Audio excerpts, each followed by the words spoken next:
Praise the Lord, praise the Lord, praise the Lord.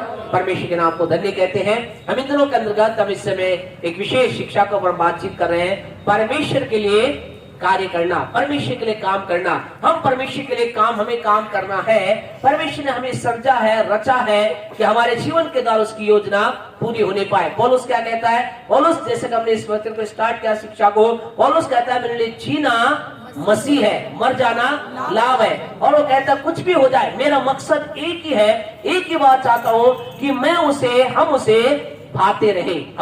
हमारे जीवन का मकसद ये है, हम उससे भाते रहे। इसलिए हमें लगातार अपने आप को इसलिए तैयार करना है। हमारे जीवन के हर घड़ी, हर क्षण, जहां कहीं भी आप है, ड्यूटी के अंदर है, अपने घर के अंदर है, बाहर है, बिजनेस में है, बाजार में है, किसी जगह पर में आप है, हमारा मकसद, हमारा लक्ष्य होना चाहिए हम उसे भाते रहे, उसे खुश करे, उसके लिए कार्य करे। और ये सारी बातें क्या कहलाती है? सारी बातें कहलाती है परमेश्वर के लिए जीना या परमेश्वर के लिए कार्य करना। और इसके लिए हमने स्टार्ट किया था 4 विशेष बातों को हमने देखा था। हमें मालूम है कि आप सबको ध्यान होगा। और वो क्या है? फास्ट, हमें विश्वास योग्य होना है, हमें उपलब्ध रहना है, हमें सेवा के अंदर अपने आप को देना है और हमें सीखने वाला हृदय रखना है। जब हम इन 4 बातों को लेते, ये एक वो क्वालिटी है, वो योग्यताएं हैं जिनको लेकर के हम क्या इस काम को कर सकते हैं, हम आगे बढ़ सकते हैं, हम काम की परमेश्वर कार्य की शुरुआत कर सकते हैं। तो जीवन के अंतर्गत ये 4 विशेष बातें आपके जीवन से कभी भी अलग ना होने पाए, इस फास्ट को हमेशा याद रखें। फेथफुलनेस, अवेलेबल आपको होना है, एस का मतलब सर्वेंटहुड आपको होना है, और टी का मतलब टीचेबल, सीखने वाला आपको होना है। मेरे आपकी जीवन की बातें होनी चाहिए ताकि हम क्या कर सके? प्रभु के लिए कार्य कर सके, परमेश्वर के लिए हम काम कर सके। आज हम उसका अगला कदम हम देखेंगे, प्रभावशाली कार्य। हमें केवल प्रभु के लिए कार्य नहीं करना, लेकिन कैसे करना है? प्रभावशाली रूप में करना है। आज बहुत से लोग हैं जो प्रभु के लिए कार्य कर रहे हैं, अच्छी बात है। आप और मैं, हर एक व्यक्ति प्रभु के लिए कार्य कर सकता है। इसमें ये अगर जिसके अंदर ये फास्ट जिसके अंदर है, ये 4 बातें जिसके अंदर वो क्या कार्य कर सकता है, वो छोटा बच्चा हो सकता है, बुजुर्ग हो सकता है, और वो जवान हो सकता है, वो कम पढ़ा लिखा हो सकता है, ज्यादा पढ़ा लिखा है, लेकिन जिसके जीवन में 4 बातें वो कर सकता है। लेकिन अगर आप चाहते हैं आपके काम में प्रभाव हो, परमेश्वर काम आप कर रहे हैं, उसके अंदर प्रभाव आए, अफेक्ट आए, कैसा काम करना आप चाहते हैं? प्रभावशाली चाहते हैं। हम चाहते हैं हमारे काम का प्रभाव हो, एक अफेक्ट हो। और इसके लिए हमें क्या करना होगा? तो आज हम उसके बारे में देखेंगे। यीशु ने क्या कहा प्रभावशाली कार्य के बारे में? जल्दी से हमारे साथ निकाले प्रेरितों काम उसका पहला अध्याय और उसकी 4थी आयत। प्रेरितों काम 1 का 4 पढ़े। और उनसे मिलकर उन्हें आज्ञा दी। हाँ जी, और उनसे क्या उन्हें क्या कहा? आज्ञा दी। क्या आज्ञा दी? यरूशलेम को न छोड़ो, ध्यान से सुनिए, यरूशलेम को ना छोड़ो, परंतु पिता की प्रतिज्ञा के पूरे होने की पिता के उस प्रतिज्ञा के पूरा होने की बाट जोते रहो। प्यारे परमेश्वर, प्रभावशाली कार्य के लिए एक प्रेरितों काम 1:4 बहुत जरूरी है। यीशु ने क्या कहा अपने चेलों को? ये कब बात कर रहा है यीशु मसीह? जी उठने से पहले, जी उठने के बाद में। यीशु मसीह अब क्या है? स्वर्ग पर उठाया जाना है, जा रहा है, अपने चेलों को निर्देश दे रहा। आखिरी उसकी बातचीत अपने चेलों से हो रही है, और वो अपने चेलों क्या कह रहा है? यरूशलेम को मत छोड़ना। कब तक? जब तक कि जो पिता ने प्रतिज्ञा की है वो तुम्हारे पर ना आ जाए। पिता ने जो प्रतिज्ञा की है, जब तक वो प्रतिज्ञा को प्राप्त ना करो, तुम ठहरे रहना, निकल मत जाना, चले मत जाना, तुम उस काम के अंदर आगे मत बढ़ जाना। बढ़ोगे तो क्या होगा? प्रभावशाली काम नहीं होगा। काम तो होगा, काम तो तुम कर सकते हो, लेकिन प्रभावशाली कार्य करने के लिए यीशु ने क्या कहा? जो कुछ क्या कहा है, पिता ने जो प्रतिज्ञा की है उसकी तुम्हें बाट जोते रहना, वेट करते रहना, इंतजार करते रहना। क्या प्रतिज्ञा पिता ने की थी? अगर हम लूका सुसमाचार उसका 24वां अध्याय आप निकालेंगे, उसकी 48 वर्ष को अगर हम देखेंगे तो वहां पर हम पिता की इस प्रतिज्ञा के बारे में देखते हैं। क्या पिता ने प्रतिज्ञा की थी? तुम इन सब बातों के गवाह हो। हाँ जी। और देखो, हाँ? जिसकी प्रतिज्ञा मेरे सुने, पिता ने की जिसकी है, प्रतिज्ञा मेरे पिता ने की है, मैं उसको तुम पर उतारूंगा। मैं उसको तुम पर उतारूंगा। और जब तक स्वर्ग से सामर्थ्य न पाओ, जब तक स्वर्ग से सामर्थ्य ना पाओ, तब तक तुम इसी नगर में तब ठहरे तक तुम इसी नगर में ठहरे रहना। क्या कहा गया? वो प्रतिज्ञा क्या है? वो प्रतिज्ञा सामर्थ्य है। वो प्रतिज्ञा क्या है? सामर्थ्य है। That promise is the power, वो प्रतिज्ञा सामर्थ्य। परमेश्वर ने कहा जब तक वो सामर्थ्य ना आ जाए तुम शहर मत छोड़ना, नगर मत छोड़ना, यरूशलेम का मत छोड़ना, वेट करते रहना, इंतजार करते रहना। आज की रात आपसे प्यारे परमेश्वर हम कहना चाहते हैं, हम जो परमेश्वर के लिए कार्य करने के लिए आगे बढ़ते रहे हैं, हम जो परमेश्वर के कार्य करने के आगे बढ़ना चाह रहे हैं, हमें वेट करना है। We have to wait till receiving power. हमें तब तक वेट करना है, इंतजार करना है जब तक कि वो सामर्थ हमारे अंदर ना आ जाए। उस सामर्थ तक हमें इंतजार करना है। और उस सामर्थ को क्या नाम दिया गया है? वो सामर्थ क्या है? प्रेरितों का उसका पहला अध्याय मेहरबानी से निकाले। प्रेरितों का उसका पहला अध्याय अगर आप निकालेंगे, वहां पर उस सामर्थ को बताया गया है, उस सामर्थ के बारे में नाम दिया गया है। वो सामर्थ क्या है? पढ़े उसके 8वें आयत को। परंतु जब पवित्र आत्मा तुम पर आएगा। उस सामर्थ का नाम क्या है? उस सामर्थ का नाम है पवित्र आत्मा। The name of the power is the Holi spirit. उस सामर्थ का नाम है पवित्र आत्मा। यानी कि आप और मैं अगर सामर्थ्य रूप से कार्य करना चाहते हैं, हमारे जीवन में पवित्र आत्मा का आना बहुत जरूरी है। पवित्र आत्मा की भरपूरी बहुत जरूरी है। हमें पवित्र आत्मा से भरना है, हमें पवित्र आत्मा की भरपूरी को अंतर्गत चलना है। याद रखिए प्यारे परमेश्वर को, यीशु मसीह के चेले 3.5 साल तक यीशु के साथ रहे। यीशु के द्वारा चमत्कार को देखा, यीशु के द्वारा कार्य को देखा, लेकिन यीशु ने उनको कार्य करने के बाद भी नहीं कहा ठीक है तुम चले जाओ, लेकिन क्या कहा? यू हैव टू वेट, इंतजार करो। कब तक करो? सामर्थ ना आ जाए। आपसे कहना चाहती है सामर्थ, इसका मतलब पवित्र आत्मा कुछ महत्वपूर्ण बात है। ये पवित्र आत्मा कुछ सामर्थी बात है। आपसे कहना चाहती जब आप परमेश्वर कार्य के लिए निकल रहे हैं, मैं ना प्रभु कार्य के लिए बढ़ रहे हैं, हमें कार्य आप ये कहे कि मैं करना नहीं चाहता तो ये काम नहीं चलेगा। आपको करना है, आपको कार्य के लिए आगे बढ़ना है, क्योंकि हम परमेश्वर ने हमारे पर क्या जिम्मेदारी दी है। आपको पर परमेश्वर, आज परमेश्वर किस पर भरोसा कर रहा है? आप पर भरोसा कर रहा है, मुझ पर भरोसा कर रहा है। और इसलिए क्योंकि उसने आप पर मुझ पर भरोसा किया है, उसने क्या किया? आपको मुझे चुना है, आपको मुझे इस संसार से अलग किया है। उसने ऐसे नहीं चुन लिया, ठीक है मैंने तुम्हें बुला लिया, मैंने तुम्हारे याद रखे। कई बार हम क्या सोचते हैं, आपको क्या लगता है, कई लोगों को क्या लगता है, प्रभु ने मेरे जीवन में चमत्कार किया, प्रभु ने मुझे चंगा किया, मेरे बच्चे को चंगा किया, मेरे पति को चंगा किया, पत्नी को चंगा किया, मेरे बिजनेस को बढ़ाया, प्रभु ने बड़ा चमत्कार किया है, प्रेज द लॉर्ड। लेकिन जानते इसके पीछे परमेश्वर का एक प्लान है। परमेश्वर का आपको ब्लेस करने के प्रति, परमेश्वर का आपके चमत्कार करने का कारण यह है, वो आपको चाहता है जो आपके द्वारा अपने काम को कराए। और वो आप उसके नजदीक ऐसे नहीं आती इस आपकी जगह। और कई लोग ऐसे हैं जो प्रभु का धन्यवाद, कुछ लोग ऐसे होते, कई लोग होते हैं बिना चमत्कार के प्रभु के पास आते हैं, लेकिन प्रभु जानता है व्यक्ति ज्यादातर क्या होता है, ज्यादातर व्यक्ति क्या कहावत बोलता है, चमत्कार को नमस्कार। जब उसके जीवन का चमत्कार होता है, कार्य होता है, वो प्रभु के पास आता है। और परमेश्वर का कारण आपके जीवन में केवल चमत्कार करना नहीं है, उसका मेन उद्देश्य है आपको अपने पास बुलाना, आपको अपनी नजदीक बुलाना, आपको अपने आप से जोड़ना। आपके जीवन जो कुछ भी हुआ, इसके पीछे परमेश्वर का एक ही उद्देश्य है कि आपको अपने साथ जोड़ना चाहता है। वो आपको अपने साथ रह करके आपको परमेश्वर की महिमा, अपनी महिमा के लिए यूज कराना चाहता है। आज की रात आपसे कहना चाहते हैं आपको काम करना ही करना है, आपको मुझे काम करना ही करना है। और इसके लिए हमें इस पवित्र आत्मा की आवश्यकता है। और इस पवित्र आत्मा के बारे में हम थोड़ा सा, आज हम पवित्र आत्मा के बारे में बहुत कुछ है, हम कहें पवित्र आत्मा के बारे में जितना सीखे, जितना सुने उतना कम है। आज हम पवित्र आत्मा के बारे के अंदर हम देखेंगे पवित्र आत्मा की 3 स्तर के बारे में, 3 भरपूरी के बारे में आज आपसे बातचीत करेंगे। आपको मुझे पवित्र आत्मा की भरपूरी चाहिए। बिना पवित्र आत्मा के हम आगे नहीं बढ़ सकते हैं, सामर्थ्य कार्य नहीं कर सकते हैं। याद रखें यीशु ने कहा वो तुम्हारे साथ है और तुम में होगा। आज कई लोग कहते हैं हमने यीशु को ग्रहण किया, क्या हमारे अंदर पवित्र आत्मा नहीं? बिल्कुल है, वो आपके साथ है। लेकिन अगर आप चाहते हो आपके अंदर हो जाए, आपको उसे मांगना पड़ेगा, जिसे हम कहते हैं पवित्र आत्मा का बपतिस्मा, baptism of the Holi spirit. Bible के अंदर कई प्रकार के बपतिस्मा है, उनके बारे में कभी अलग प्रभु ने चाहा तो हम उन शिक्षा को देखेंगे। पवित्र आत्मा का बपतिस्मा, जल का बपतिस्मा, मूसा का बपतिस्मा और यूहन्ना का बपतिस्मा, यीशु मसीह का बपतिस्मा, यीशु के कई प्रकार के बपतिस्मा बाइबल के अंदर है। लेकिन आपसे कहना चाहते हैं पवित्र आत्मा का बपतिस्मा मुझे आपको अपने जीवन के अंदर होना है। हमें क्या करना है? आप कहेंगे ठीक है, बिल्कुल। कई लोग कहेंगे हमने पवित्र आत्मा पा लिया तो हमें इस पवित्र आत्मा की शिक्षा की जरूरत नहीं है।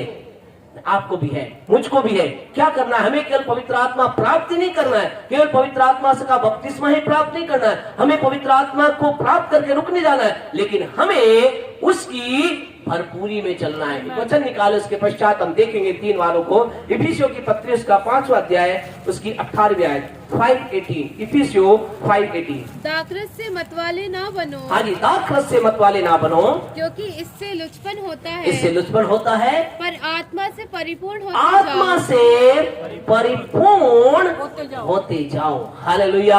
आपको मुझे पहला स्टेप मारा है, हमें पवित्र आत्मा को प्राप्त करना है और फिर उसके बाद क्या करना है? उसकी परिपूर्णता में चलते चले जाना है, आत्मा से परिपूर्ण होना है। इंग्लिश बाइबल के अंदर कैसे लिखा है? And continuously be filled with the Holi spirit. Be filled with the Holi spirit. आत्मा से भर जाए। और आगे उसके अंदर और भी अच्छा लिखा है इंग्लिश के अंदर, राइट ट्रांसलेशन जो असही अनुवाद से कहता है, and continually guided by him. लगातार उससे अगुवाई प्राप्त करते रहो। पवित्र आत्मा को केवल अपने अंदर ही ना लो, लेकिन क्या लगातार उससे अगुवाई प्राप्त कर ले, उससे भर जाओ, उसको प्राप्त कर ले। भाई प्रभु ने आपको आत्मा दिया, आप अन्य भाषा बोलने लगे, प्रेज द लॉर्ड, लेकिन वहां हमें रुकना नहीं है, लेकिन हमें क्या कंटिन्यूअसली लगातार क्या करना है? उससे अगुवाई प्राप्त करना है। वो हमें क्या कहता, आपसे कहना चाहते, जैसे जैसे मैं आप पवित्र आत्मा में प्यारे पर बपतिस्मा में बढ़ते जाएंगे। बपतिस्मा का मतलब क्या होता है? किसी चीज का किसी चीज में डूब जाना। बैप्टिज्म वर्ड आया है, बपतिस्मा बैप्टिज्म आया जिसका मतलब डूबना। हमें किस में डूबना है? पवित्र आत्मा में डूबना है। हम गीत गाते हैं ना वो कि थोड़ा सा नहीं है ना, क्या है? आधा भी नहीं, लेकिन तुझमें ही डूबने की चाहत है। आपसे क्या? हमें पवित्र आत्मा के अंदर डूब जाना है। पवित्र आत्मा हमें पूरी तरह से ढांप ले, यानी कि हमारा अपना ना हो, ऐसा हो जैसा फिलिपुस के जीवन में था। कैसा था? ऐसा लिखा है फिलिपुस के जीवन के बारे में, ऐसा लिखा है, वो एक सभा में प्रचार कर रहा था। क्या हुआ? पवित्र आत्मा उसे उठाकर कहाँ ले गया?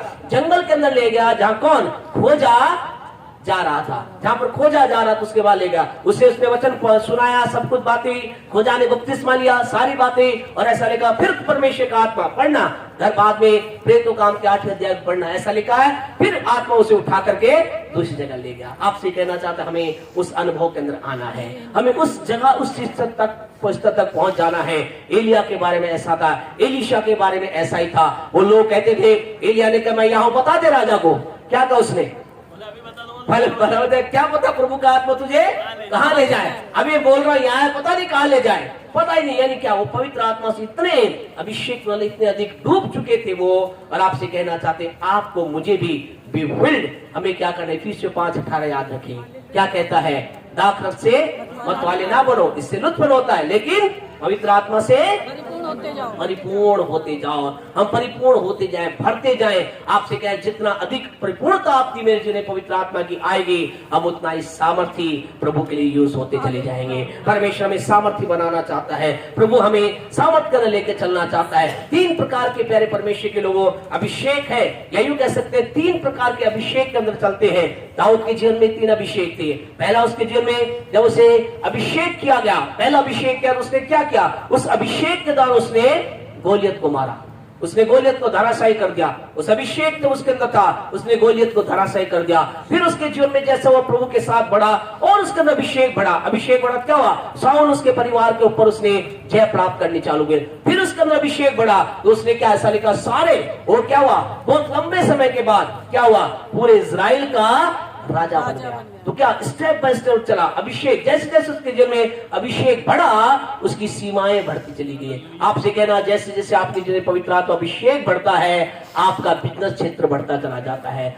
ऐसे अगर आप पास्टर के रूप में, आपकी सेवकाई के क्षेत्र बढ़ते चले जाता है। आप नौकरी करने वाले हैं, आपका प्रभुत्व लोगों के अंदर बढ़ता चला जाता है। आपसे कहे, जैसे जैसे मेरे आपके अंदर पवित्र आत्मा का हम भरपूरी होती जाती है, ऐसी से हमारी चीजें क्या होती है? बढ़ती चली जाती हैं। आज की रात आपसे कहना चाहते, खुदा के लोगों, मेरे आपके जीवन के अंतर्गत क्या चाहिए? पवित्र आत्मा का अभिषेक, पवित्र आत्मा का बपतिस्मा हमें चाहिए। और इसके लिए हम स्टेप बाय स्टेप चलते हैं। पहला अभिषेक प्रभु के वचन से हम देखेंगे। प्रेरितों काम उसका पहला अध्याय निकाले मेहरबानी से, और उसकी 4वीं आयत को पढ़े, 14 वर्ष को पढ़े। प्रेरितों काम 1:14। ये सब कई स्त्रियों और यीशु की माता हाँ, मरियम और उसके भाइयों के साथ हाँ जी, एक होकर प्रार्थना में लगे। यहाँ देखिए यहाँ पर क्या हो रहा है, यीशु मसीह चला गया। अब ये लोग क्या है, ये ऊपरी कोठरी के अंतर्गत कमरे के अंदर क्या कर रहे हैं, प्रार्थना कर रहे हैं। कैसे प्रार्थना कर रहे हैं, डर कर प्रार्थना कर रहे हैं, डरी अवस्था के अंदर है, डरी हुई अवस्था के अंदर है। ये नहीं पता यीशु चला गया, हमारा क्या होगा। अब इन प्रार्थना करने लगे, प्रार्थना में लगे। और फिर क्या होता है प्यारे परमेश्वर को, अगर हम आगे चल के देखते हैं, प्रेरितों काम 2:4 पढ़े मेहरबानी से, क्या होता है, वे सब पवित्र आत्मा से भर वे गए। सब पवित्र आत्मा से भर गए। और जब वो सब पवित्र आत्मा भर गए, आगे इसी वचन को दूसरे अध्याय को आगे पढ़ेंगे तो आपको पता चलेगा, ऐसा लिखा है, पतरस क्या हो गया, हियाव के साथ खड़ा हुआ। लोगों ने कहा ये तो नशे के अंदर है। पतरस ने क्या कहा, पतरस ने कहा ये नशे में नहीं है, लेकिन ये वो है जो योएल भविष्यवक्ता के द्वारा कहा गया था कि अंत के दिनों में ऐसा होगा, मैं अपना आत्मा हर एक मनुष्य को ले लूंगा। और अभी ये लोग क्या थे, डरे हुए थे, डर कर ऊपरी कोठी बैठे प्रार्थना कर रहे थे। शायद धीरे आवाज में कर रहे होंगे, शायद डर करके धीरे धीरे हालेलुया प्रेज द लॉर्ड कर रहे हो, कह रहे हो प्रभु अब क्या होगा, क्या करे, यीशु चला गया, क्या कुछ होगा। उसने कहा तो है प्रतिज्ञा दे, प्रतिज्ञा वाला आएगा, क्या पता आएगा कि नहीं आएगा। ये वहां डर करके प्रार्थना कर रहे हैं, लेकिन एकदम वहां पर क्या होता है, पवित्र आत्मा का अभिषेक आता है। जो ही अभिषेक आता है, क्या होता है, पहला काम उनके जीवन से डर दूर हो जाता है। और पतरस क्या कहता है, अभी तक पतरस डरा हुआ था, अभी तक पतरस ने क्या किया था, कुछ ही ये समझो समय पहले उसने क्या किया था, 3 बार यीशु का इनकार किया था। उसने क्या किया था, लड़की तक को बोल दिया, दासी तक को बोल दिया, मैं इसे नहीं जानता, मैं इसे नहीं जानता। लेकिन अब ये खड़ा होकर क्या कर रहा है, पूरी भीड़ के सामने, अब दूसरे अध्याय को आप पढ़ना, भीड़ के सामने लोगों कह रहा है तुमने मेरे यीशु को क्रूस पे चढ़ा दिया। आप सोच सकते हैं, जो एक व्यक्ति डरपोक व्यक्ति है, सारे लोगों पर डायरेक्टली क्या कर रहा है, दोष लगा रहा है ना, डायरेक्टली उनको पर कह रहा है, उनको कह रहा है तुमने यीशु को क्रूस पे चढ़ा दिया। क्या हुआ, ये पहला अभिषेक हमारे जीवन में जब आता है, क्या करता है, डर को दूर कर देता है। आपसे कहना जब अभिषेक हमारे जीवन के अंदर आता है, डर हमारे जीवन से भाग जाता है। जो ही ये अभिषेक में, ये लोग इस अभिषेक में चले और इस अभिषेक रुके नहीं, लेकिन अभिषेक में बढ़ते गए। और जो ही इस अभिषेक में बढ़े, इनके जीवन में दूसरा काम हुआ। ध्यान से दूसरा काम क्या हुआ, प्रेरितों काम 3:8 को पढ़े, क्या हुआ, प्रेरितों काम 3 अध्याय, वह उछल कर खड़ा हो गया। वह उछल करके खड़ा हो गया। कौन, एक जन्म का लंगड़ा, कितने साल का था, 40 साल का। 40 साल से जो आज तक नहीं चला था, क्या हो गया, वो लंगड़ा था, उछल करके खड़ा होकर चंगा हो गया। क्या हुआ प्यारे परमेश्वर को, उनके जीवन के अंतर्गत अब क्या हुआ, वो अभिषेक के नेक्स्ट लेवल पे पहुंचे। अब क्या हो गया, अभी तक इनके जीवन में पहले उस अभिषेक आया, उस अभिषेक में पहले सबसे पहले क्या किया, डर को भगाया। जो ही इस अभिषेक में बढ़े, क्या हो गया, अब चंगाई इनके अभिषेक के द्वारा होने लगी, छुटकारा इनके अभिषेक के द्वारा होने लगा, उस पवित्र आत्मा के अभिषेक के द्वारा चिन्ह चमत्कार होने लगे। 4थे अध्याय को आप पढ़ेंगे, पूरे अध्याय को आप पढ़ेंगे, आगे से लिखा चिन्ह चमत्कार होने लगे, अद्भुत अद्भुत काम होने। 5वें अध्याय के चमत्कारों को देखते, यानी जो ही आप दूसरे लेवल में पहुंचते अभिषेक की, आप अपने आप के अंतर्गत अभिषेक को बढ़ाते हैं, क्या होता है, चिन्ह चमत्कार होने लग जाते हैं, चिन्ह चमत्कार की सामर्थ्य लग जाती है। और तीसरा प्यारे परमेश्वर, जो ही आप इस अभिषेक में और अधिक बढ़ते हैं, जानते क्या होते हैं, पढ़े 4:31 पढ़े, क्या होता है, तब जब वे प्रार्थना कर चुके, हाँ जी, तो वे स्थान हाँ जहाँ वे इकट्ठे थे, हाँ जी, हिल हिल गया, और वे सब पवित्र आत्मा से परिपूर्ण हो और गए। वे सब पवित्र आत्मा से परिपूर्ण। ये है high level of the feeling, ये भरने का एक और तीसरा हाई लेवल के अंदर पहुंच गए। क्या हो गए, वो भर गए। और अब क्या हुआ, अब जानते इस लेवल के द्वारा क्या हुआ, इस लेवल के द्वारा 5:31 पढ़े, क्या हुआ, 5:31, उसी को हाँ जी, परमेश्वर ने प्रभु 5:31, 4:31 पढ़ा, हाँ पढ़े, हाँ पढ़ा, उसी को हाँ जी, परमेश्वर ने प्रभु को और उद्धार करता ठहरा कर अपने दाहिने हाथ पर हाँ जी, उच्च कर दिया। 5:11 सॉरी 5:11 प्रेरित तो काम 5:11 सारी कलीसिया पर, सारी कलीसिया पर और इन बातों के सब सुनने और वालों इन पर बातों के सब सुनने वालों पर बड़ा भय छा बड़ा गया। भय छा गया। हालेलुया। आपको जानते तीसरे अभिषेक ने क्या किया, तीसरे अभिषेक ने लोगों के अंदर उनके प्रति डर को डाल दिया। हालेलुया। पहले क्या थे, ये डरे हुए थे, पहले क्या थे, ये डरे हुए थे।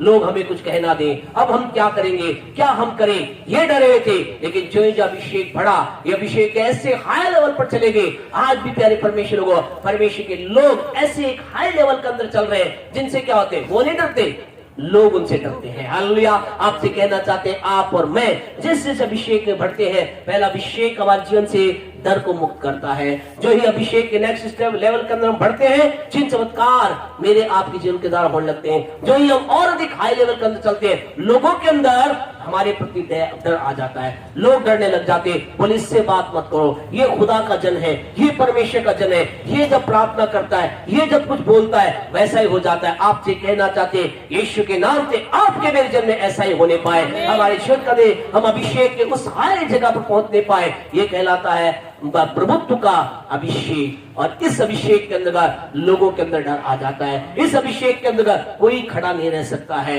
लेकिन समस्या ये है, आज व्यक्ति जीवन के अंदर उस लेवल पर चलना नहीं चाहता। आपसे कहना चाहते खुदा के लोगों, इस संसार में सबसे सामर्थी कौन है?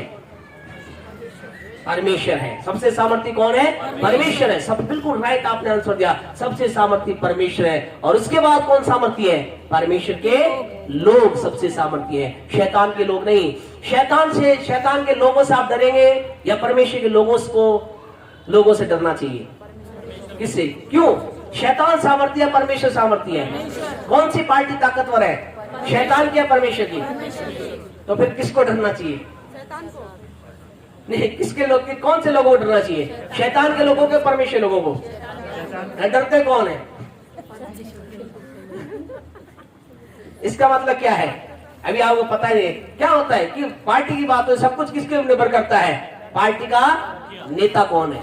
आपकी पार्टी का नेता कौन है? कौन है? पक्का? फिर क्या है? फिर डर है क्या? हम क्या, आज हमारे जीवन के अंतर्गत हमें इस बात को समझना है, हमारी पार्टी का नेता परमेश्वर है, हम उस पार्टी को प्रतिनिधित्व है, हम उसकी पार्टी को लेकर के चल रहे हैं। आपसे कहना चाहते हैं, इस बात को आप समझे ना समझे, वो हमारे पूरी स्वर्ग की सेना आपका सपोर्ट कर रही है। पूरी स्वर्ग की सेना आपके पीछे लगे। भड़के तो देखे, आप स्टेप उठाकर तो देखे। आज तक ऐसा कभी नहीं हुआ जिस भी कोई भी खुदा का जन हो, चाहे वो छोटा बच्चा ही क्यों ना हो, चाहे बहुत सामर्थ्य व्यक्ति है, जिसने प्रभु के नाम में आगे बढ़ा हो, ऐसा कभी नहीं हुआ वो परमेश्वर का जन पीछे हटा नहीं हट सकता। जब आप परमेश्वर के नाम में खड़े हैं, आपसे कहे शायद पर स्वर्ग की पूरी सेना आपके पीछे लगी है, आपकी मदद करने के लिए है, आपको सपोर्ट करने के लिए है, आपको मुझे आगे बढ़ाने के लिए। हमें इस लेवल के अंतर्गत बढ़ना है। प्यारे परमेश्वर लोगों, आज की रात आपसे कहना चाहते हैं, इस लेवल के अंतर्गत जब हम बढ़ते हैं, डर निकलता है, हम नेक्स्ट लेवल में जाते हैं, चंगाइयां आती हैं और अधिक जाते हैं, लोगों के अंदर आपके मेरे प्रति भय उत्पन्न हो जाता है। आज मुझे आपको करना है।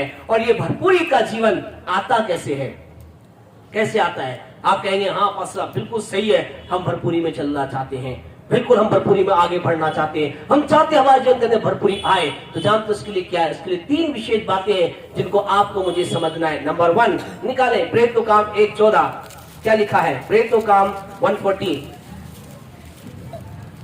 ये सब कई स्त्रियां, हाँ जी, और यीशु की माता मरियम, हाँ और उसके भाई के साथ, हाँ जी, एक चित्त होकर प्रार्थना में लगे रहे। क्या कर रहे थे? वो प्रार्थना कर रहे थे। आपसे कहना चाहते हैं, मेरे आपके जीवन के अंदर अगर आप लेवल के अंदर बढ़ोतरी करना चाहते हैं, आपके मेरे जीवन के अंदर प्रार्थना होना ही चाहिए। प्रार्थना हमारे जीवन के अंदर, प्रार्थना वो सामर्थ्य है, प्रार्थना वो ताकत है, प्रार्थना वो चाबी है, प्रार्थना वो चीज है। आपको मुझे समझ में आए ना आए, आप प्रार्थना में लगे रहिए। आपको महसूस हो ना हो, आप प्रार्थना में लगे रहिए। आपसे कहना चाहते हैं, कभी कभी आपके जीवन में ऐसा होना चाहिए, दरवाजा बंद कर लीजिए और घंटों घंटों बैठ जाइए खुदा की उपस्थिति में, लेट जाइए खुदा की उपस्थिति के अंदर, घुटनों पर आ जाइए, आप पूरी तरह से लेट जाइए, प्रार्थना के अंतर्गत आप लीन हो जाइए, प्रार्थना करते करते रहिए। आप देखेंगे जो ही आपकी जीवन प्रार्थना की बातें बढ़ेंगे, ऑटोमेटिक आपके जीवन के अंदर यह अभिषेक बढ़ता चला जाएगा।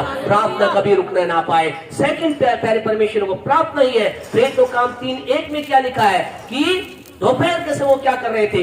दिन के 30 पहर वो प्रार्थना करने के लिए जा रहे थे। आपसे कहना चाहते खुदा के लोगों, प्रार्थना ही वो ताकत है, प्रार्थना वो सामर्थ्य है, प्रार्थना वो चीज है जो आपको मुझे अभिषेक में नए लेवल पर लेकर जाती है। आपसे कहना चाहते खुदा के लोगों, किसी प्रभु के बहुत बड़े सेवक ने इस प्रकार से कहा है, more prayer more power, less prayer less power, no prayer no power. क्या कहा उसने कहा? उसने कहा ज्यादा प्रार्थना ज्यादा सामर्थ, कम प्रार्थना कम सामर्थ, प्रार्थना नहीं सामर्थ नहीं। आपसे कहना चाहते हमारे जीवन का ये चीज एक रहस्य है। कई बार शैतान आपको भड़काएगा, कई बार कुछ शिक्षाएं आपको भड़काएगी। जरूरी नहीं है प्रार्थना से काम होगा, नहीं, प्रार्थना से काम होगा। प्रार्थना हमारे जीवन के अंदर बढ़े, प्रार्थना हमारे जीवन में होनी चाहिए, हमारे जीवन में प्राप्ति होनी चाहिए। प्रेरितों काम 5:31 में क्या लिखा है? पढ़े इसी को, प्रेरितों काम उसी को हाँ परमेश्वर ने प्रभु और उद्धारकर्ता ठहरा कर, हाँ जी, 431 सॉरी 431, जब वे प्रार्थना कर चुके। एक बार फिर हम यहाँ देख रहे क्या है प्रार्थना। इन वचनों को आप प्यारे परमेश्वर जीवन के अंदर लिख ले।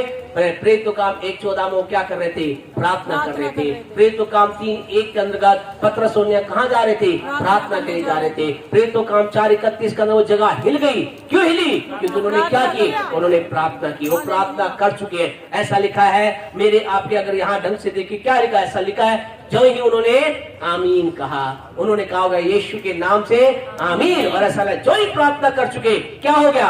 जहां वो बैठे थे प्रार्थना कर, क्या होगी? वो जगह हिल गई। आज क्या होता है? आज हम हिलते हैं ना, आज क्या होता है? हम हिलते हैं, लेकिन उस समय क्या हुआ? जगह हिल गई। आपसे कहना चाहते खुदा के लोगों, आइए, कोई दिक्कत नहीं है, अभी अब वो कंट्रोल नहीं हो पा रहा, आप गिर जाते हैं, कोई बातें होती है, लेकिन आइए हम उस लेवल के अंदर का चले जाए कि जब हम प्रार्थना करें धरती हिल जाए। Hallelujah, praise the Lord. हम ऑटोमेटिक बैठे ऐसी जगह पर है ना, अभी नहीं, हम रात में ऐसी जगह करते हैं 3-4 मंजिलें। चिंता ना करें, प्रार्थना से हिलेगी तो वो गिरेगी नहीं, वो स्थिर रहेगी। ये प्रार्थना के अलग हिलाव होता है। प्यारे परमेश्वर आपसे कहना चाहते हैं मेरे आपके जीवन में प्रार्थना बनी रहे। नंबर 2, दूसरी बात आपके मेरे जीवन के अंदर जो महत्वपूर्ण है, जो इस अभिषेक को, इस तेल को बनाए रखता है, जो इस अभिषेक में बढ़ोतरी लेकर आता है, वो क्या? जल्दी पढ़े नीति वचन 21 का 20, 21 का 20, जल्दी चले, स्पीड से टाइम भाग रहा है। हाँ जी, बुद्धिमान के घर में, हाँ जी, ध्यान सुने, बुद्धिमान के घर में उत्तम धन तेल पाए जाते हैं और तेल पाए जाते हैं। ये तेल किसको दर्शाता है? अभिषेक को, पवित्र आत्मा। प्यारे परमेश्वर को सेकंड जो चीज है जो आपके में जिनके अंदर अभिषेक की बढ़ोतरी लेकर आता है, इस लेवल के अंदर बढ़ते, वो है बुद्धिमानी से चलना। आज आपसे कह रहा है, कई लोग कैसे चलते हैं? कैसे चलते हैं? बुद्धिमानी से नहीं चलते हैं, वो बुद्धिमानी से नहीं चलते हैं। आपसे कहना था हमें बुद्धिमानी से चलना है। हमें जब स्टेप आप आगे बढ़ा रहे, याद रखिए प्यारे परमेश्वर को, कई लोग कहते हैं, कई लोग हमेशा एक ही वचन बोलते हैं। क्या वचन बोलते हैं? वो प्रेरितों का सॉरी 1 कुरिन्थियों का वचन बोलते हैं, परमेश्वर ने जगत के मूर्खों को चुन लिया। अबे मूर्ख को चुन लिया, मूर्ख बनने के लिए नहीं, मूर्ख बने रहने के लिए नहीं। क्या लिखा है? मूर्खों को चुन लिया कि क्या करे? जगत के बुद्धिमानों को लज्जित करे। आज भी लोग कहते हैं भाई साहब कोई बात नहीं, मूर्ख है भैया, मूर्ख थे, अब मूर्ख नहीं है, अब आप मूर्ख नहीं। प्रभु ने क्या किया? जगत के मूर्खों को चुना। परमेश्वर ने जगत के निर्बलों को चुना। परमेश्वर ने जो जगत में है ही नहीं उन्हें चुना, ताकि क्या करे? जो है उन्हें लज्जित करें, बुद्धिमानों को लज्जित करें, धनियों को लज्जित करें। आपसे कहना चाहते खुदा ने मुझे आपको मूर्खतापूर्ण मूर्ख रूप में चुना, लेकिन मूर्ख बने नहीं रहना, बुद्धिमानी। यहाँ क्या लिखा? इस वचन को याद रखें, नीति वचन 21-20 के अंदर क्या लिखा है कि बुद्धिमान के घर में उत्तम धन और तेल पाया जाता है, उसमें रहता है। प्यारे परमेश्वर लोगों, एक और वचन पढ़े 28 व्यवस्था विवरण 28 का 40 स्पीड से 28-40 व्यवस्था विवरण 28-40। मेरे सारे देश में, हाँ जी, तेरे सारे देश में जैतून के वृक्ष तो होंगे, जहाँ जैतून के वृक्ष तो होंगे, परंतु उनका तेल तो अपने शरीर में तू लगाने ना पाएगा।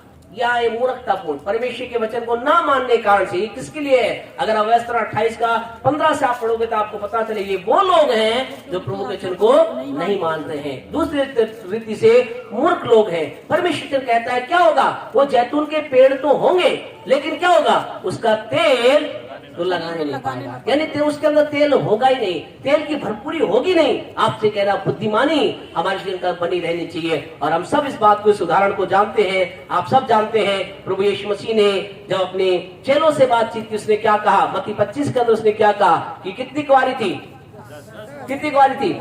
10 कुंवारियां थी। 10 कुंवारियों ने क्या लिया? मशाले ली। क्या लिया? मशाले ली। लेकिन क्या लिखा है? इसमें लिखा है उनमें 5 बुद्धिमान थी, 5 मूर्ख थी। बुद्धिमानों ने क्या लिया? तेल तो लिया, मशाल के साथ साथ तेल भी लिया। लेकिन ऐसा लिखा है जब दुल्हा आया, प्रवचन लिखा गया है, कौन दूल्हे से मिल सकी? कौन सी कुंवारी मिल सकी? वो 5 बुद्धिमान। क्यों? क्योंकि उनके पास तेल था। आपसे क्या बुद्धिमान बने रहे। प्यारे परमेश्वर के लोगों, आज हर कुंवारी अपने पति से मिलना चाहती है। हर कुंवारा अपने पत्नी से मिलना चाहता है। और आपसे कहना चाहते हैं, हम उसी रीति से वो अपने आप को तैयार करता है। यहाँ उस दूल्हे से मिलने के लिए क्या जरूरी था? मशाल के साथ तेल भी जरूर था। आपसे कहना चाहते हैं, यहाँ कितने कुंवारे हैं जो दुल्हन से मिलने के तैयार है? हम सभी मिलने के लिए तैयार है परमेश्वर से। Hallelujah, praise the Lord. Very good, बिल्कुल सही बोला सिस्टर ने। हम सब क्या हैं? हम सब क्या हैं? हम सब दुल्हन हैं। हम सब क्या हैं? दुल्हन हैं ना। आप बोले आदमी लोग, जेंट बोले नहीं हम तो दूल्हे हैं। आप दूल्हे नहीं है, हम सब दुल्हन हैं। कौन आ रहा है? आपकी दुल्हन आ रही है कि दूल्हा आ रहा है? हमारा दूल्हा आ रहा है ना। मेरा भी दूल्हा आ रहा है, आपका भी दूल्हा आ रहा है। हम सब क्या है? दुल्हन है। दुल्हन किसे कहा गया? कलीसिया को दुल्हन कहा गया है। परमेश्वर के लोगों को दुल्हन कहा गया है। आपसे कहना चाहते हैं, अपने तेल बनाए रखे, हमारे अंदर तेल बना रहे। हमारा दुल्हा आ रहा है, हमारा दुल्हा आ रहा है। हम उससे मिले, परमेश्वर के नाम की महिमा करें। आपसे कहना, आखिरी बात बोल करके हम बंद करेंगे। जो तीसरी इंपॉर्टेंट बात है, जब अभिषेक को बढ़ाती है या कम करती है, प्यारे परमेश्वर लोग, आपसे कह रहा है तीसरी आखिरी बात, इफिसियों 4:30 पढ़े जल्दी से, हम बंद करेंगे। इफिसियों 4:30। परमेश्वर के पवित्र आत्मा को, हाँ जी, परमेश्वर के पवित्र आत्मा को, हाँ, परमेश्वर के पवित्र आत्मा को शोकित मत करो, शोकित मत करो। परमेश्वर के पवित्र आत्मा को, शोकित मत करो, परमेश्वर के पवित्र आत्मा को शोकित मत करो। परमेश्वर के पवित्र आत्मा को, परमेश्वर के पवित्र आत्मा को शोकित मत करो, मतलब बुझाओ मत, मतलब उसे कम ना करो। याद रखिए प्यारे परमेश्वर को, आपको मुझे क्या करना है? पवित्र आत्मा की भरपूरी को बढ़ाना है, उसे कम नहीं करना। लेकिन कुछ ऐसा एक काम है जिसके द्वारा क्या करता है? एक व्यक्ति पवित्र आत्मा को शोकित करता है। इफिसियों 4 का हम 30 देख रहे, इफिसियों 4:30 देख रहे, पवित्र आत्मा को शोकित मत करो। आपसे कहना चाहते कुछ ऐसी बातें हैं जो लोगों के जीवन का अंदर, जो प्रभु में आ गए, पवित्र आत्मा की भरपूरी उनके जीवन में आई है, लेकिन बार बार वो क्या कर रहे हैं? पवित्र आत्मा को शोकित कर रहे हैं, यानी पवित्र आत्मा की उपस्थिति को कम कर रहे हैं। वो कौन सी चीज है वो आपको पता चलेगा। 4 का 29 पढ़े तो लिखा गया। हाँ जी, कोई गंदी बात, कोई गंदी बात तुम्हारे मुंह से ना निकले, तुम्हारे मुंह से ना निकले। प्यारे परमेश्वर लोग, याद रखें, आपके मेरे मुंह के हर एक शब्द क्या करते हैं? हर एक व्यक्ति के मुंह से निकला गंदा शब्द क्या करता है? पवित्र आत्मा को शोकित करता है, पवित्र आत्मा की उपस्थिति को कम करता है, पवित्र आत्मा की उपस्थिति को निकाल देता है। और यही कारण है खुदा के लोगों, जो लोग कई बार कई लोगों को आप देखेंगे दिखने में बहुत अच्छे लगेंगे, आराधना के अंदर अच्छे लगेंगे, सारी बातें, लेकिन उनके जीवन के अंदर एक भरपूरी आप नहीं देख पाएंगे, एक भरपूरी लाइफ में देख पाएंगे। कारण यह है कि बार बार उन्हें कहीं ना कहीं से, याद रखिए प्यारे परमेश्वर को, आपको मेरे जीवन में बार बार कुछ ऐसी चीजें आएंगी, आपको मुझे टॉर्चर करने की कोशिश करेंगी, जिसके द्वारा क्या होगा? आपके मुंह से कोई गंदी बात निकले, आपके मुंह से कोई बुरी बात निकले। ये शैतान का चाल है, ये शैतान को मालूम है, अगर जो इसने मुंह से गंदी बात निकाले क्या होगा? इसके जीवन में पवित्र आत्मा की जो सामर्थ्य वो कम होगी। इसलिए याद रखिए, कंट्रोल लाइफ जिए, अपने लाइफ में कंट्रोल रहने का प्रयास करें। आपको याद रखिए, यूं ही कुछ भी किसी से ना बोल दें, आपको बड़े कंट्रोल जीवन जीना होगा। कई बार कुछ चीजें आपके मेरे जीवन में ऐसी आती हैं, हमें परेशान कर देती है, हमें चिंतित कर देती है। आज आपसे कहना चाहते हैं, बहनों से कहना चाहते हैं, एज ए वाइफ, आपके जीवन में कई बार ऐसा होता है, आपके पति कुछ ऐसी बात बोल देते होंगे, आप एक माता होने का आपके बच्चे कई बार कुछ ऐसी बातें बोलते होंगे, कई बार आप जो पति है आपकी पत्नी कुछ बात ऐसे बोल देते होंगे। आपको क्या करना है? मुझको क्या करना है? उस समय अपने मुंह को कंट्रोल करना है। ध्यान रख, कहीं गंदी बात निकली, जो ही निकली क्या होगा? पवित्र आत्मा शोकित होगा। शोकित का मतलब दुखी होगा। आप सोचे, एक दुखी, किसी को दुखी करोगे वो आपके साथ रहेगा क्या? कितनी देर रहेगा? थोड़ी देर भी नहीं रहेगा, चला जाएगा। अरे या फिर वो ठीक है भाई, है ना, कई रिश्ते ऐसे ना, कई जगह वैसे है, कहीं पति पत्नी क्या करे तो सुधरते नहीं है, और क्या करे, जिंदगी तो बितानी है। तो ऐसा भी कई बार पवित्र आत्मा है, ठीक है भाई तू तेरी रहे, मैं बैठा हूँ, चुप रहता। पवित्र आत्मा होता तो है लेकिन बोल नहीं पाता। पवित्र आत्मा गाइड नहीं कर पाता। पवित्र आत्मा ने सलाह नहीं दे पाता। क्यों? उनके मुंह से बार बार गंदी बात निकलती है। प्यारे परमेश्वर लोगों, जानते हैं पतरस यीशु मसीह के साथ कितने साल रहा? 3.5 साल तक रहा, और उसने यीशु के लाइफ को बहुत बारीकी से देखा, बहुत बारीकी से यीशु की लाइफ को देखा। और जब यीशु की लाइफ को बारीकी से देखा, जानते उसने क्या लिखा यीशु के बारे में? निकाले पहला पतरस का 2 अध्याय, पहला पतरस का 2 अध्याय निकाले। उस पतरस ने यीशु को बहुत नजदीकी से देखा। यीशु मसीह पतरस के साथ साथ चलने वाला व्यक्ति था। जब भी कोई बात होती सबसे पहले कौन उछल के आता था? पतरस। बोले पानी पे चलना चाहता हो और यीशु तू है तो बोल मुझे भी। वो चलना सबसे आगे रहने वाला व्यक्ति होता। यीशु ने कहा सब मेरा इनकार कर देंगे, कोई नहीं करेगा। पतरस क्या बोला? सब करे तो करे, मैं नहीं करूंगा। बड़ा मतलब इस यीशु के प्रति कुछ अद्भुत करने वाला व्यक्ति था। इसने यीशु की लाइफ को नजदीक देखा। जानते इसने क्या लिखा? पढ़े 22 इसका, पहला पतरस 2:22, 2:22। तो उसने पाप किया। अब क्या कह रहा है? ना तो उसने पाप किया, ना तो यीशु मसीह ने पाप किया, ना उसके मुंह से छल की। यीशु मसीह बारीक देख बोला कि मैंने बहुत बारीकी से देखा है, इसने छल की कोई बात नहीं की, कपट की बात नहीं की। बोले इसके साथ लोगों ने छल किया, इसके साथ लोगों ने गलत किया, लेकिन कभी इसने छल की कोई बात नहीं की। इतना ही नहीं, लेकिन आगे क्या कहता है 23 को पढ़े। वो गाली सुनकर पतरस क्या कह रहा है? पतरस कह रहा है भाई हम जब चलते थे ना, कई लोग क्या करते थे? इसे गाली देते थे। उस क्या लिखा है? ऐसा लिखा है कि यीशु मसीह कभी गाली दी, ऐसा लिखा है। वो गाली सुनकर इसका मतलब कुछ लोग थे उसे बार बार कुछ बोलते होंगे, है ना, कुछ ना कुछ से बोलते होंगे। पतरस ने मैंने शख्स को देखा, कमाल शख्स है, गजब का आदमी, सुपरमैन है ना, सुप्रीम व्यक्ति है। ये सुन लेता था लेकिन जुबान निकालता, मुंह से निकालता ही नहीं था। आपसे कहना चाहते खुदा के लोगों, और इसी कारण से क्या हुआ? यही यीशु मसीह के जीवन का अंतर्गत कारण था। प्यारे परमेश्वर को प्रेरितों का 10:38 को अगर पढ़ोगे, यही कारण था यीशु मसीह का। वो गाली सुनकर गाली नहीं। आपसे कहना चाहते हैं ऐसे अवसर आपको मुझे मिलेंगे, नौकरी में मिलेंगे, घर में मिलेंगे, बाहर मिलेंगे, परिवारों से मिलेंगे, बच्चों से मिलेंगे, कहीं से भी आएंगे। अच्छे खड़े अनुभव हर जगह से मिल जाएंगे, लेकिन क्या करना है?